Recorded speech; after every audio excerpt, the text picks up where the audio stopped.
Howdy, everybody. Hope you're doing well wherever, whenever you are. We're here for day 18 of 2015 Advent of Code.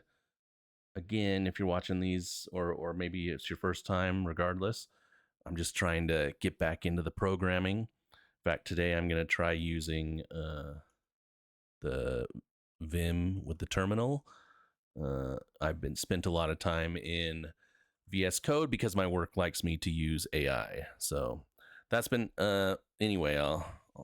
I do have Vim key bindings there, but we'll try it with Vim, as you can see right here. See how it goes.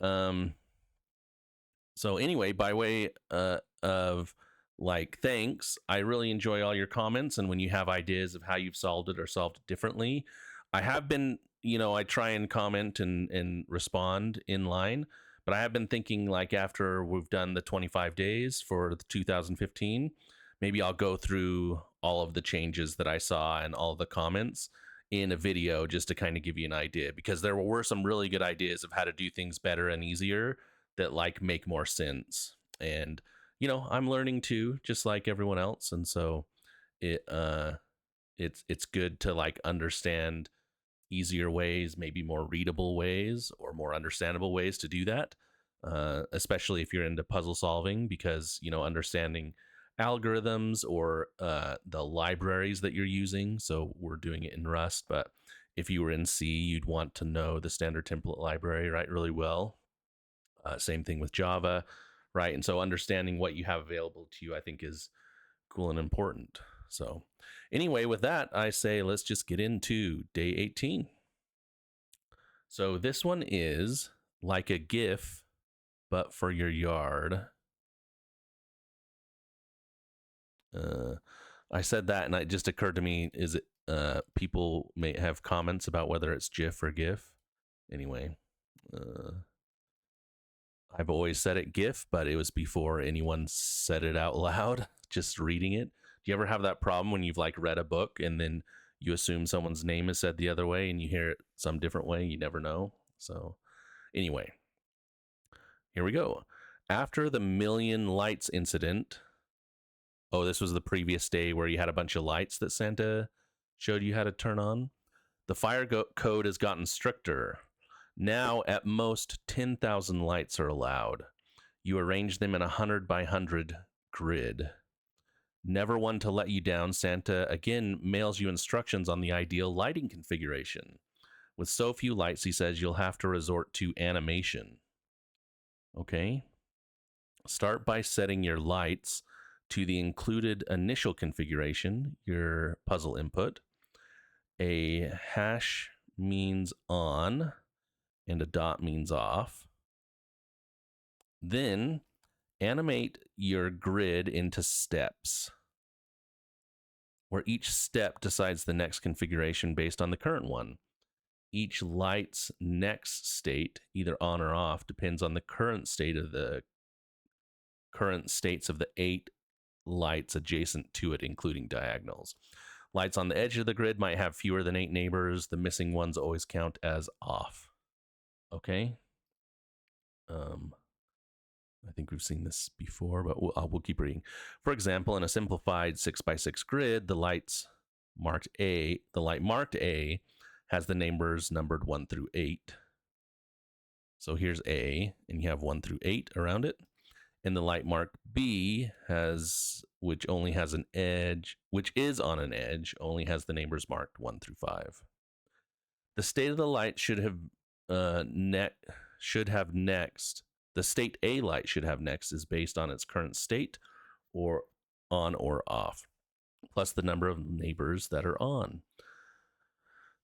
A light which is on stays on when 2 or 3 neighbors are on and turns off otherwise. A light which is off turns on if exactly 3 neighbors are on and stays off otherwise.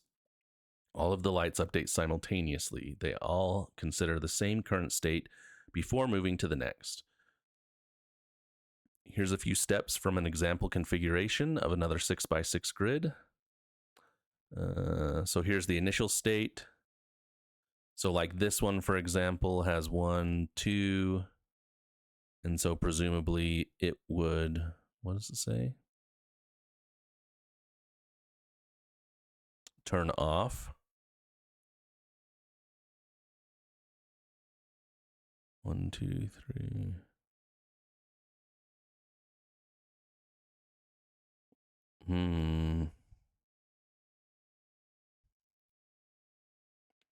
I mean, this one definitely turns on.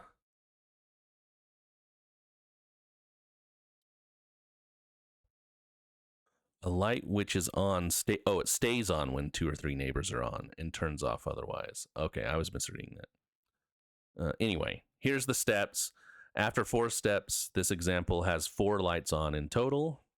If your grid of 100 by 100, in your grid of 100 by 100 lights, given your initial configuration, how many lights are on after 100 steps? Okay. So for solving this, this is the, let's look at the grid really quick. Yeah, it's just 100 grid with hashes and dots.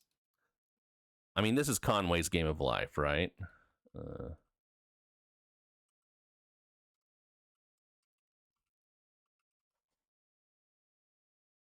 So if you've never seen it before, here's the Wikipedia. I'll try and include the link. But the idea is John Conway had this idea of, oh, what do I do? How do I do like sell your automaton, right? And the idea is any robot or any little thing in itself has nearby cells. What happens to them? I don't know if the rules are the same. So we'll just follow these rules. A light which is on stays on when 2 or 3 neighbors are on, and it turns off as if there's exactly 3. I mean, maybe those are the same. I don't remember the rules. You die if you have fewer than 2. You live if there's 2 or 3. Any with more than 3 die. Any dead with exactly 3 become alive by reproduction. Yeah. Oh, okay. So I think the rules are the same. But it's a really cool idea, right? Is because, oh, that's a dumb one. Oh, you can draw on it, right? Maybe. So what happens here?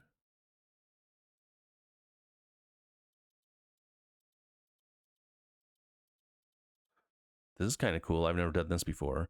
But you can see like it goes through these generations, turning on and off, and there's cool things you can do. So people have come up with all kinds of cool stuff. Here's some. Oh, these ones don't move, but there's these ones that they call them like spaceships. They actually move. So they form a thing that like moves down a path or processes things. And there's been lots of work done. They've shown like, oh, we can make a building that makes spaceships and sends them flying off, things like that. All kinds of cool stuff. So this is something you can read about, but we're going to implement it ourselves. And one of the key things one of the mistakes that I always have when I'm trying to solve it is the key that you have to remember is this part. All of the lights update simultaneously. They all consider this same current state before moving to the next state. Right? So as when you like step to the next generation, where you're stepping to depends on what the state of the board was at the given time. That is to say, let's say you're on row 1 and you turn on a light in this case, or you like bring the cell to be alive. When you're on row 2, you can't have considered you shouldn't consider this one to be on if it was off before, but you turned it on by doing the work. Hopefully I explained that well. Essentially what this means is that the easiest way to usually do this is to like make a copy of the grid and then turn things on or off based on that. It also depends how you do the I think because it's 100 and 100, we'll just do it as a grid. But some people like to treat it as like a graph, and so you have edges and points.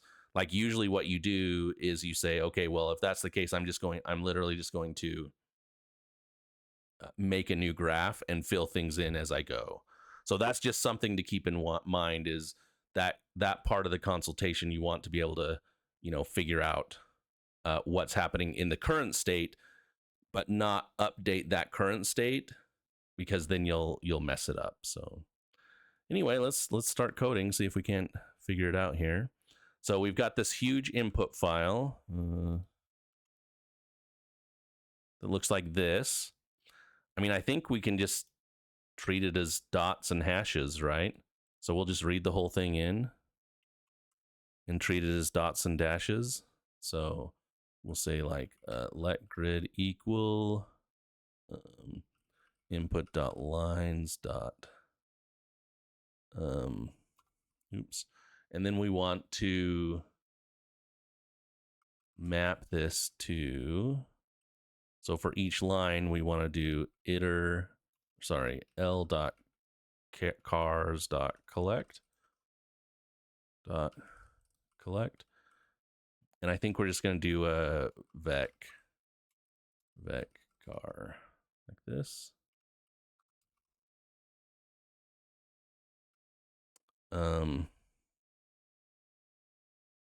We can probably just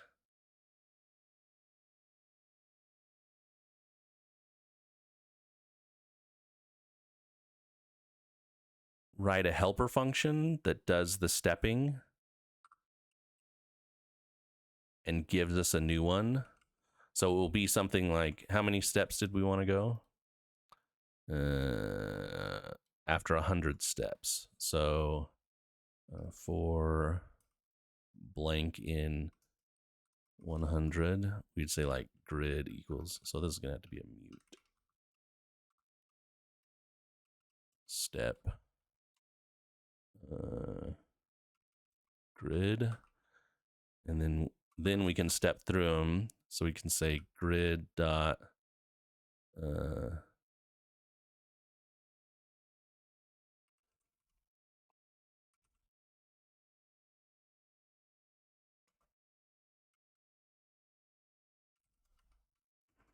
if they're hashes, they count.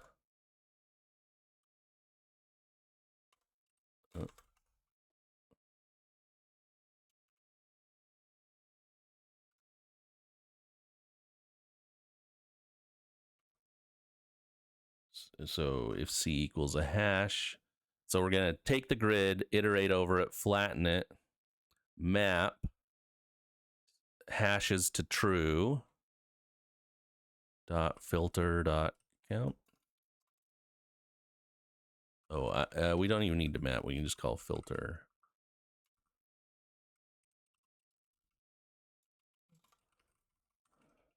And so this is going to be usize, right? Something like that. Oh, I need to do like that. Nope, what doesn't it like? Dereference. I need a double dereference. Okay. So now we just have to implement this step function. So you give me a grid, which is a vec car, and I'll give you back a vec car.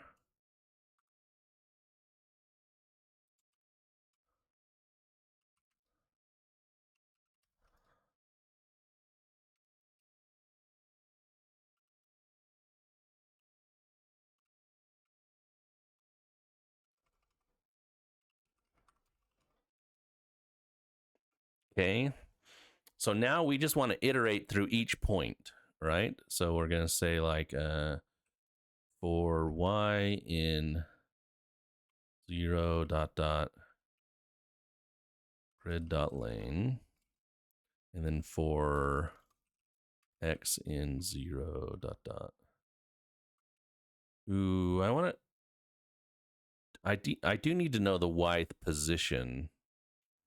I can probably do this another way. So I can say for y line or row in grid dot iter dot enumerate. And then we can say for x cell in row dot iter dot enumerate. So now we have the x, y, and position, x, y position, and we have the row and the cell.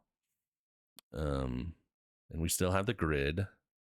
So we should be able to do something like, say,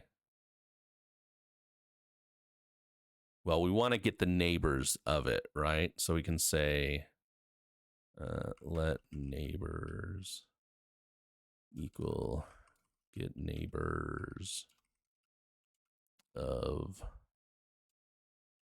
grid x, y. And then once we have that, we can say like match on cell and neighbors. And so what are the rules? We say if it's on,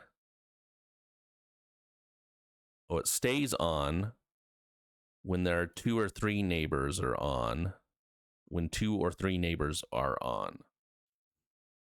So if we say the cell would be a hash where neighbors equals 2 or neighbors equals 3. Oh, I think what we're going to do, we want to do like next y x is equal to this, because we're going to set it.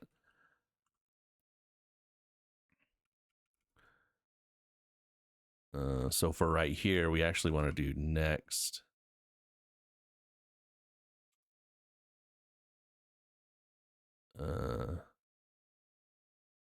dot push back new, something like this. What doesn't it like about this?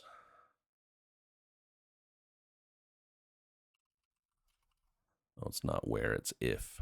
I'm really bad at that. Okay, so if it's this and the neighbors are 2 or 3, we want to return a hash. And then if a light is off,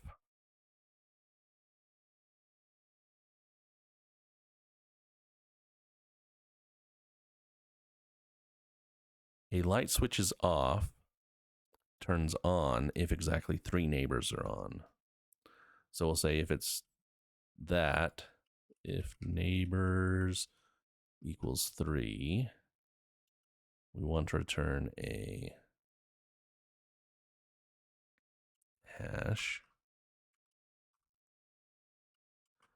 Otherwise, we just want to return the cell. No.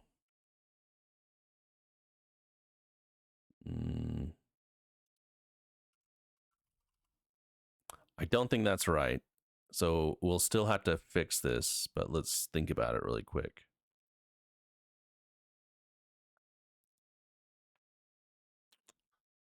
A light switches, so it only stays on if there's 2 or 3 neighbors, right? So if it's on and there's 2 or 3 neighbors, it turns on.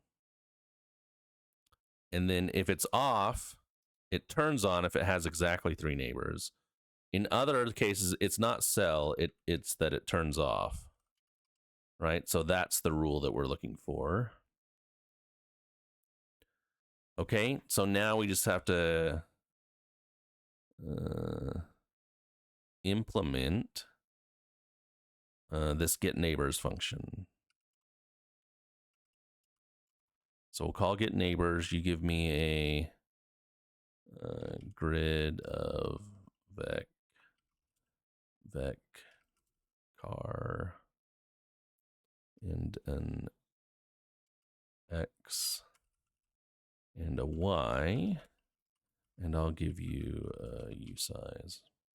Okay, so the get neighbors, think about what you're wanting to do is you're wanting to go up and you're kind of wanting to go around.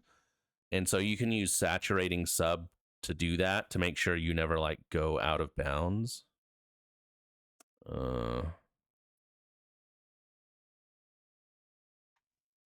But can you do that through, like, I know you can go saturating sub to not get past 0, but you also still don't want to go past the length of the array, right? Like, here's the, maybe we start with the, like, the basic implementation of what it would look like. And then we can clean it up. So we'd say like for dx in -1, 1, and then we can start with y for dx in -1, 1 if dy equals 0 and dx equals 0.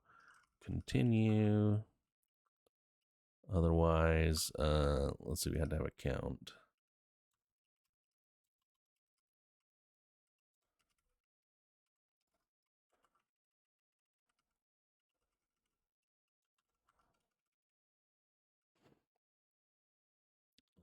So here we want to if grid x plus dx, or sorry, y plus dy, x plus dx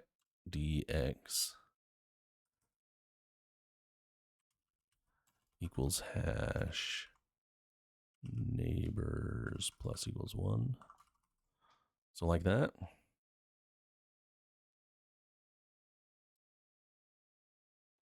Okay, so it doesn't like this because we're using u sizes.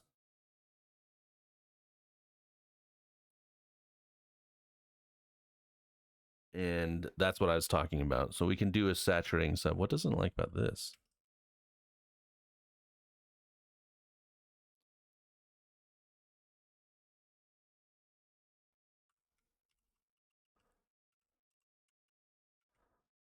Maybe we just match on cell for now.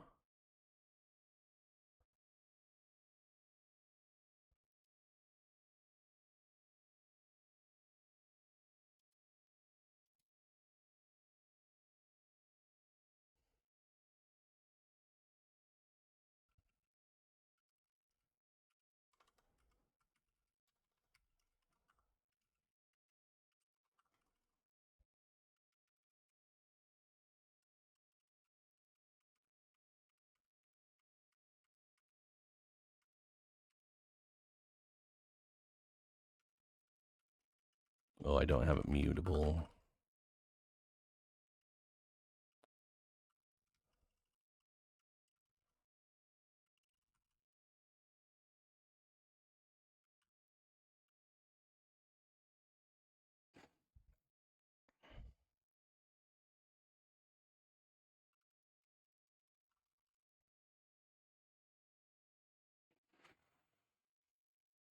Okay, so this is what I was talking about, like where the saturating sub, I think, will help.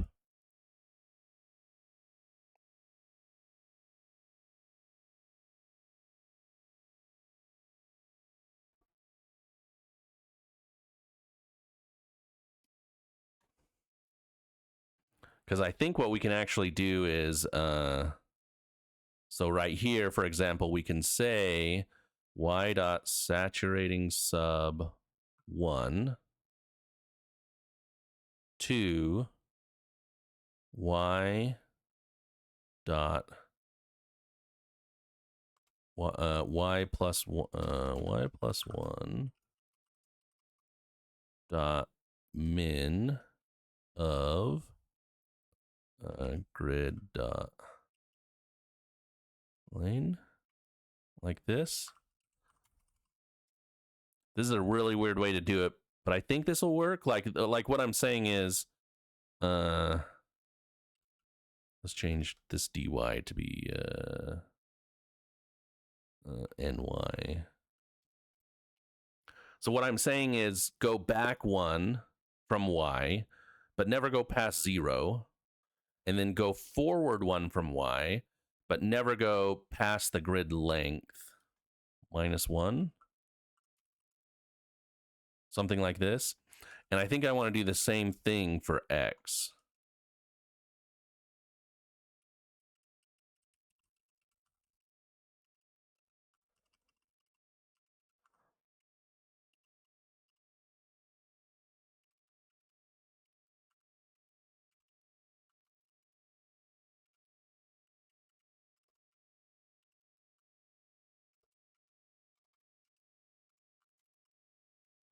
So these ones can then just be this.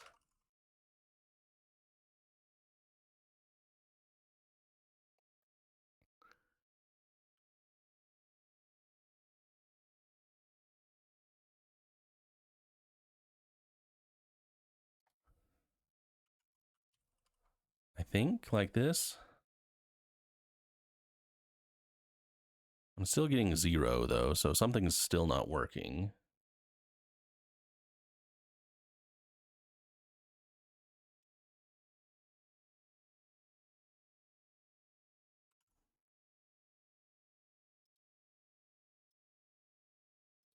So I'm going to try this one right here. So I'm going to say, I'm going to call my neighbors. I'm going to say if y equals 0 and x equals 0, print line neighbors. There's some bug in my code.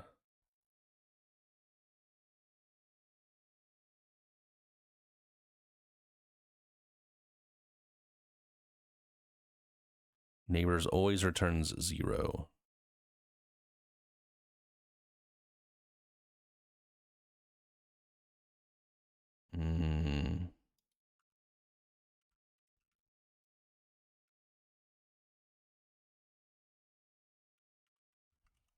So let's just test this here. We'll just say,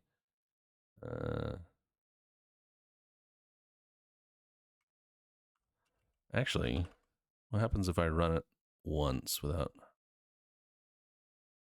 Okay, so that works. So something, I probably am always getting 0 neighbors on my get neighbors call, and that's what's causing it. So let's try this. Print line, this get neighbors, that grid.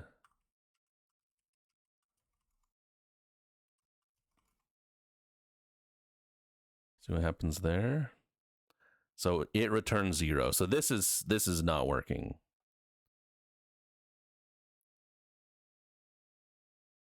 So he's saturating sub 1.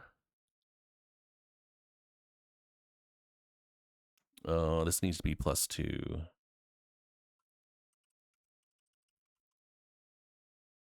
Or no, I can do equals.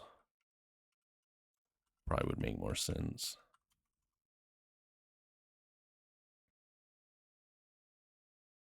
Okay. See if that helps. 373.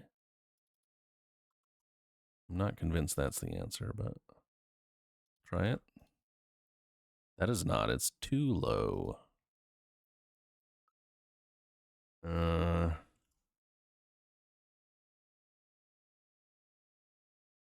Okay, let's just try some other neighbors. So 0, 1, 2, 3, 4.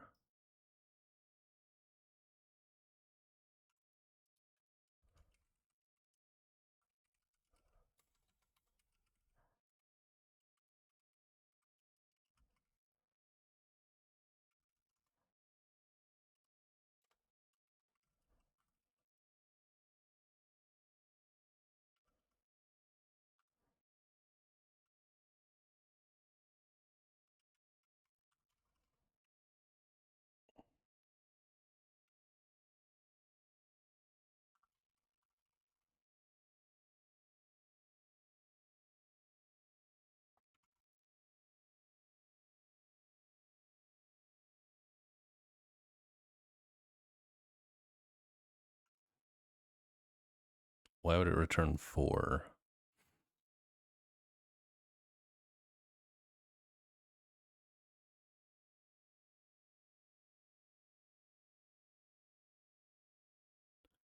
For n y in y saturating sub 1, 2,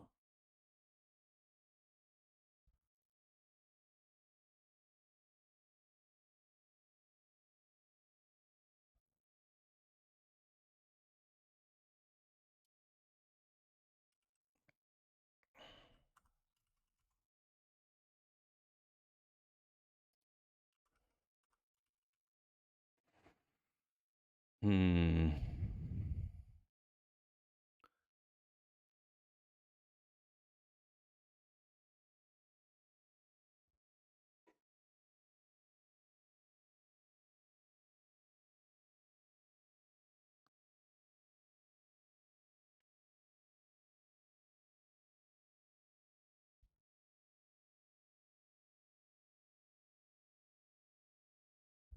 So I'm going to do the saturating sub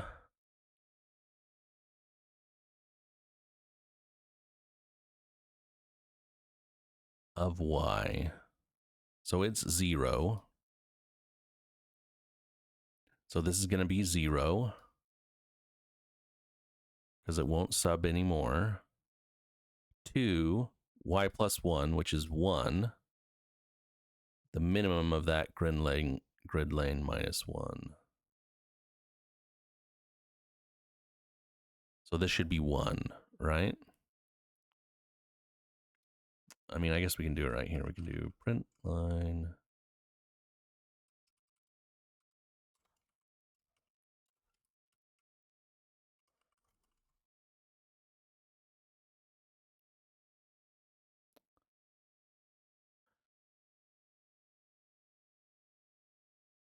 Three, 4, 5, 0, 3, 4, 5, 1.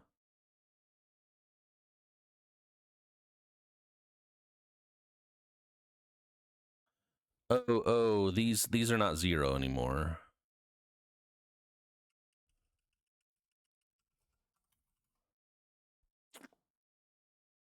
There we go. Okay. Anything else glaring that you guys are yelling at the screen about that I'm missing? 1061. Should we try again? That's the right answer. Okay. Not too shabby for part 1. Again, we'll try and clean this up at the end in the conclusion, like in the refinement section. But finding the neighbors can be a little bit hard. And I think you've seen, if you've watched videos before, like the way that I actually prefer to do this is like with a neighbors function on like a point. Because if you're given a point, it's really easy to just like iterate around the points, and then you can filter based on the thing. So we'll try and do that in a second. But for now, we'll just continue on to part 2. So you flip the instrument over. Santa goes on to point out that this is all just an implementation of Conway's Game of Life. Yeah, perfect. We've talked about this, right? At least it was until you notice that something's wrong with the grid of the lights you bought. 4 lights, 1 in each corner, are stuck on and can't be turned off. The example above will actually run like this. After 5 steps, this example now has 17 lights on. In your grid of 100 lights, given your initial configuration, but with the 4 corners always in the on state, how many lights are on after 100 steps? Okay, so what we're going to do is the same thing, but we just always need to make sure the corners are on.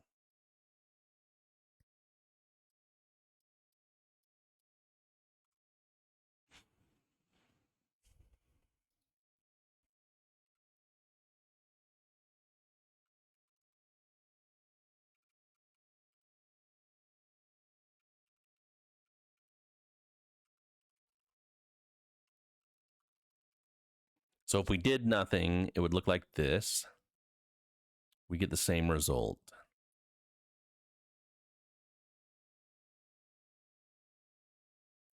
think what we do is before every step, we just turn all the corners on.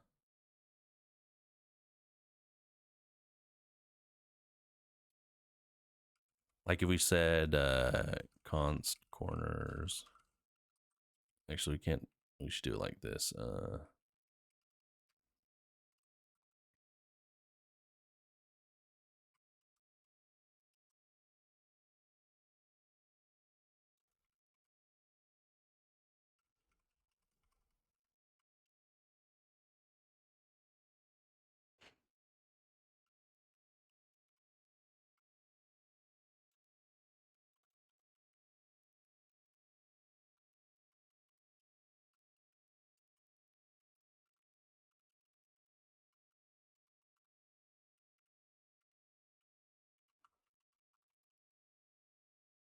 Like that. And then if we just say for corner in corners, grid,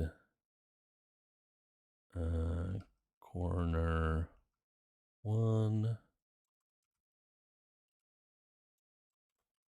corner 0 equals hash. That.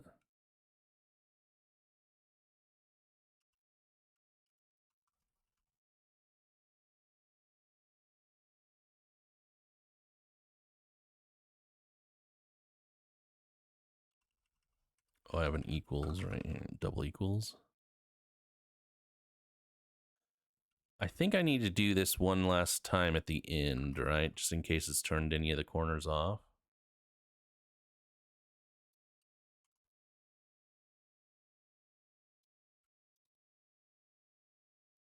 There you go, part 2. So what changes is I just say, hey, before I step through my thing, I'm going to turn all the corners on. And then I need to turn them on one more time before I do my count, because they may be turned on. So there you go. That's part 2. Not too shabby. Yeah, this part 2. Sometimes in the puzzles, part 2 is actually harder. Like it's more complex. You really have to rethink it. But I feel like most of these days have just been take what you've already done and tweak it a little bit, which is not too bad. So anyway, I think overall today's puzzle was pretty good. It's fun. Conway's Game of Life is a popular thing to implement. It's fun to implement and play with. Like I said, if you've never played with it before, or maybe you know about it, but you've never actually done anything with it, this is a cool thing to do because you're basically implementing Conway's Game of Life. And so you can start creating puzzles and do things like this, right? So here's a glider gun, right? So this thing is like this is the machine that creates these gliders that go on forever, right? And so you can implement a grid that does this, and then run it through this code. And instead of like printing out the total, you maybe like print out this and then reset it and print it out so you can show it over and over again. But you can make really cool designs. Anyway, so Conway's game of Life, definitely a cool thing to do. Cool puzzle problem just to know and to understand. Yeah, so how can we like make this more optimal and more readable?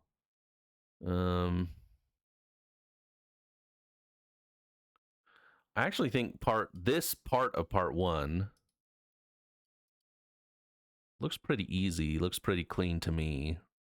Like it's clear, hey, I'm going to collect the grid. I'm going to step through it 100 times and get a new one. And then I'm just going to count how many of them are hashes. Part 2 is a little bit more complex because you're turning the corners. You're turning the corners on and off. Yeah, I really don't like this get neighbors. I'm inclined to maybe ask the AI what would be a better way to do this. So maybe we should do that.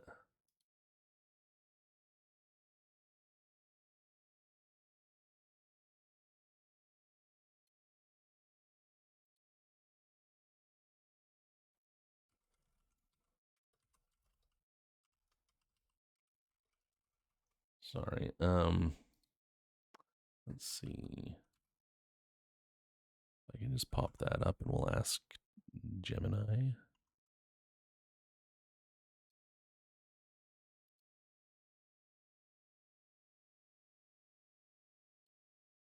So we'll say, I am implementing Conway's game of life on a static 100x100 grid.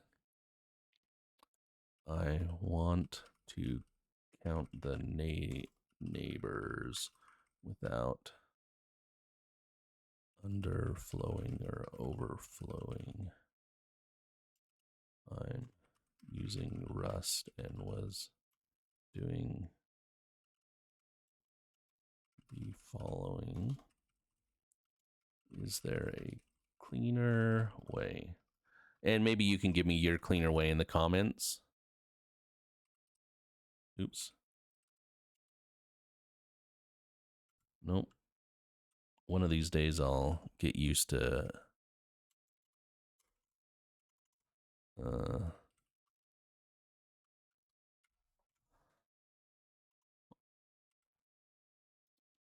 switching between Mac and Windows.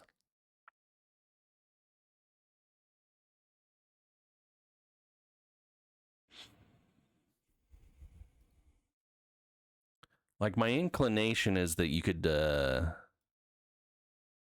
mean, this works, but maybe it just doesn't feel very readable.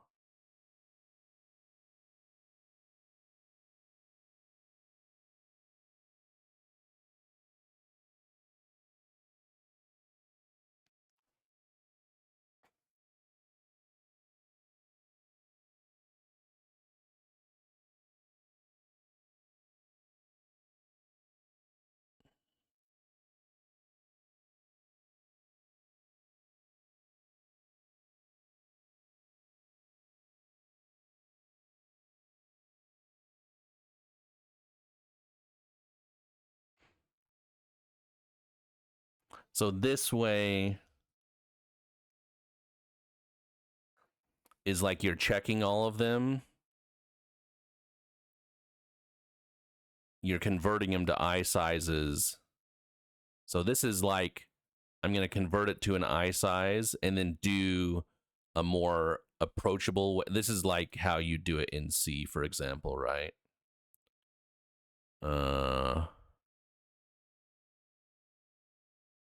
Here's a more functional iterator way.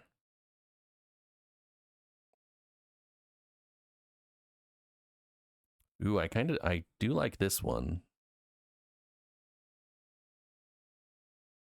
So you do convert them to, you're still converting them to eye sizes though, but you're saying exclude the ones that are out of bounds and only include the ones that are hashes. But you are doing the conversions. So let's ask it, I really like the functional solution. Can we do it without the conversions from I size to U size? Let's just see if it has some other way to do it. Again, this is, if you were doing this in Python, would not matter. In C would not matter, right? C++ would not matter, right? Because you know, you can use these values in an array. At least I think that's the case. It's been a while. But like, it wouldn't work in Rust because Rust expects this to be a U size. And so you have to do this conversion when you're subtracting to go to a negative number. Because what is this is saying is, oh, I want to be greater than or equal to 0. -1 would not, but you can't check that. You wouldn't check that.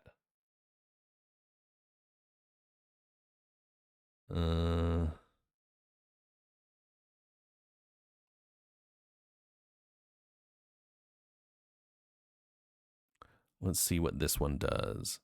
Get the height, get the width, the Y range. This you flat map it with the X range of this.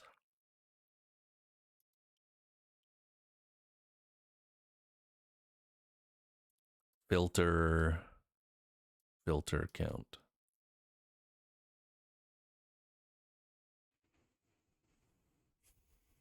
So you're still doing my thing. You're just, I mean, again, what they've changed is you're still doing it this way. You're still including these things. You're just now doing it this way, which I'm not averse to. Like the question is like this more readable than this? I don't know. I'll leave my original solution, and if you have some more interesting way to do this, I'd love to see it.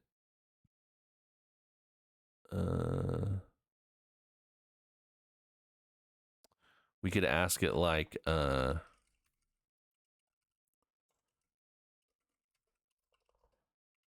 if we represented the graph as a hash map. Like if we treat the graph as a hash map, it's much easier to like do these checks because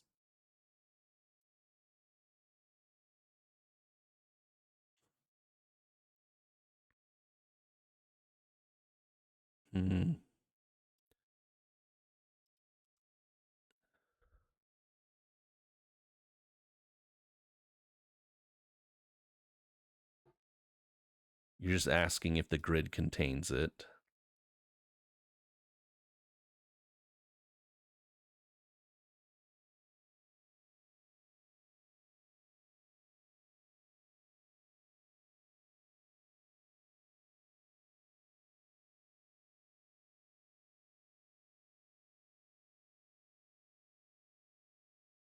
This is I'm not familiar with this. A tick.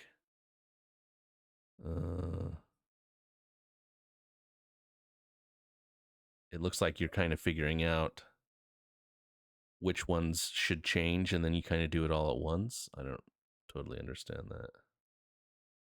Anyway, I'll leave this how I solved it, just so you can check it out and look through it. I think this one looks good, okay too. But again, we could.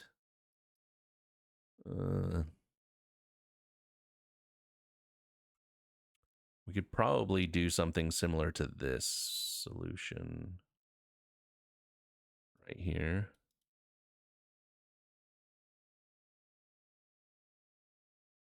Like this part right here.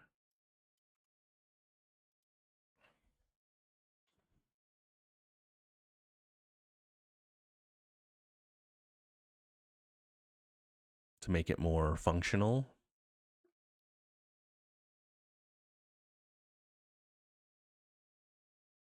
Although I don't know if that's really helpful. I mean, you know. The question is like, do you want to turn these for loops, which is like much more traditional, into like the functional way? It actually doesn't quite work this way, right? Because this one is you get your y values, and you for each of them you flat map it with your x values, so that gives you like the xy values, right?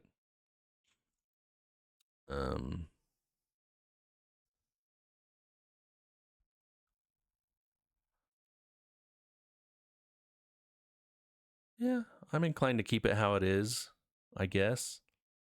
Maybe it's my functional brain showing up right now, but this feels readable and usable.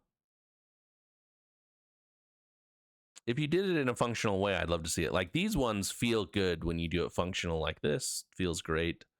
Like here, maybe we just try it. It'd be like grid.iter.enumerate dot map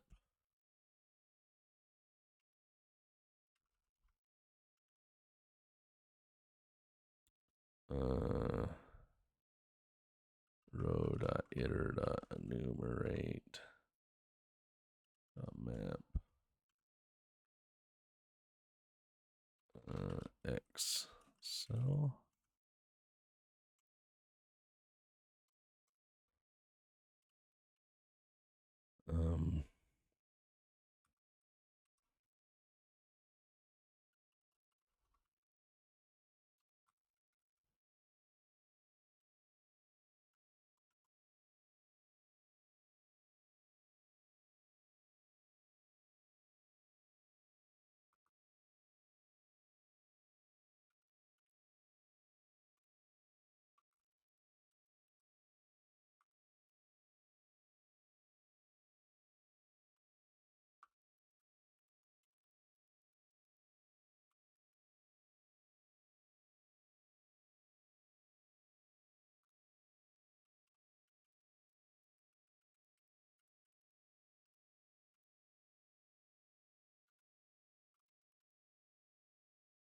think it's something like that.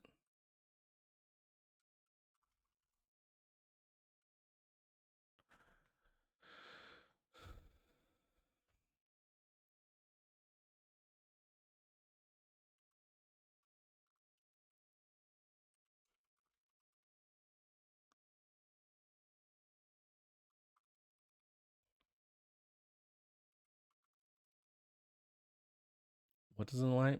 A vec cannot be built from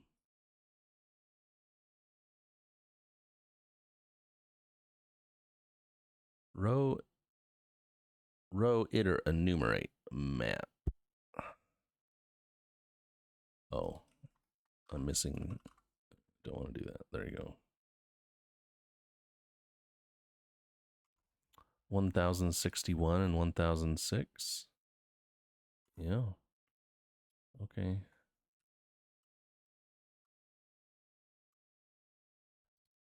I mean, maybe that looks cleaner. If you're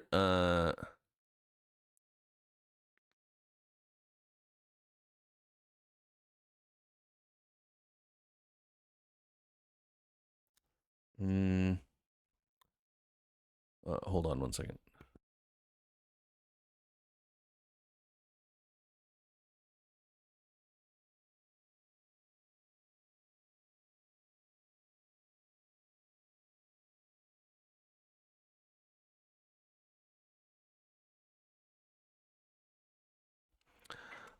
Okay.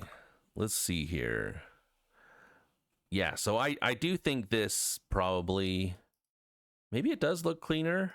I don't know. I'll leave this. Tell me what you think. But you basically turn the for loop into a grid iter map and a row iter map. You collect the rows and then collect the grids. It doesn't look like it's. Oops.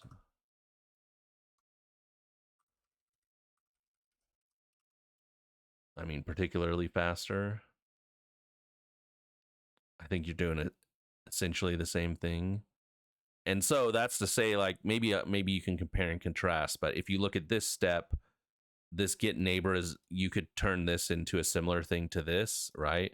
Where you're basically do this, you iter over this, and flat map your iter over this to get your values, and then check them all. I mean, maybe that does look cleaner.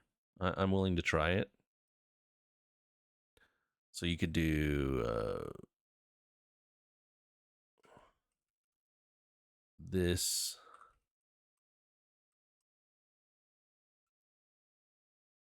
What happened there?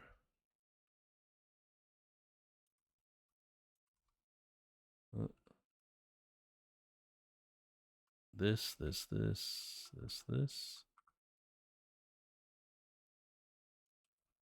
So you do dot flat map. Wait, how is it that it did that? It is a flat map, isn't it? Oh, yes. Yeah, because you're going to return each nx and y pair. So you go ny, and it's going to be this thing right here.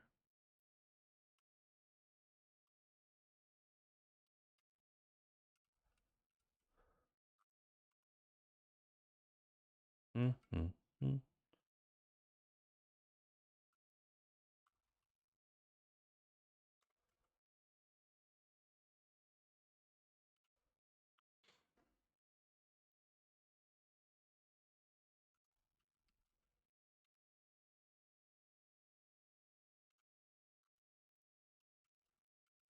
You do have to do the move because you're going to do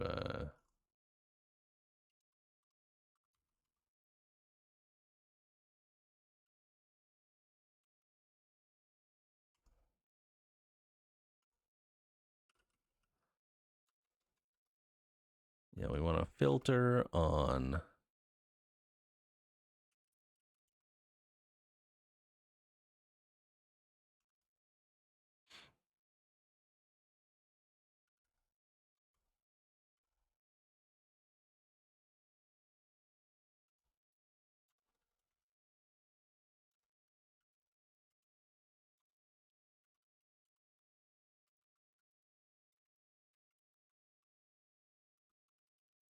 and then dot filter on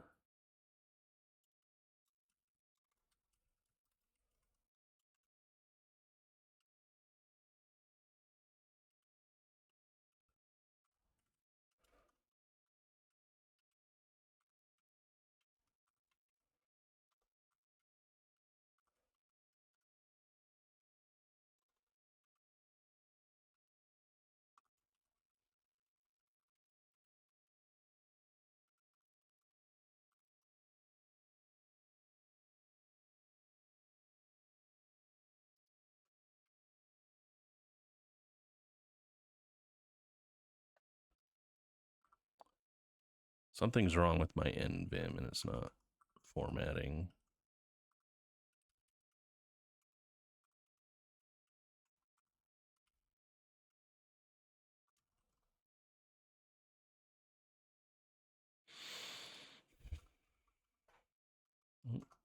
Like, so does that look cleaner? I mean, maybe.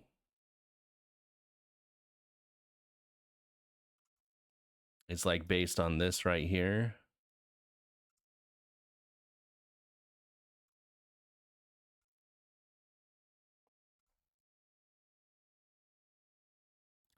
I think the problem is that like this looks hard to read in my mind. So give me your opinions. Let me know what you think. Anyway, we got the solution here. I'll post it, and definitely give me your opinions. If you solved it a different way, I'd love to see it. Let me know what it looks like. Otherwise, thanks everybody, and we'll talk to you next time.